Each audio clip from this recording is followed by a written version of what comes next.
कोल्हापूर शहरात वाढत्या गांजा व ड्रग्जच्या वापराबाबत चिंता व्यक्त करत शाळा व महाविद्यालयामधूनच जनजागृती मोहीम राबवावी अशा मागणीचं निवेदन आज उपजिल्हाधिकारी संजय तेली यांना देण्यात आलं। विद्यार्थ्यांसाठी बंधनकारक अटेंडन्ससह मोहीम राबवावी आणि निर्भया पथकाप्रमाणे टास्क फोर्सची स्थापना करावी अशी सूचना निवेदनात आहे।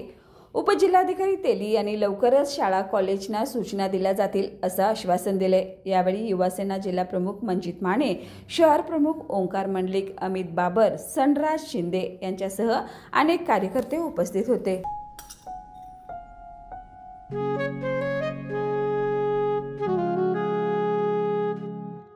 बाबा, आज येताना बासुंदी घेऊन या ना।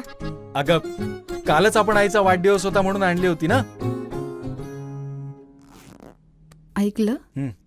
गोकुळची बासुंदी पुन्हा खावीशी वाटतेय। खरं सांगू, मलाही खावीशी वाटतेय।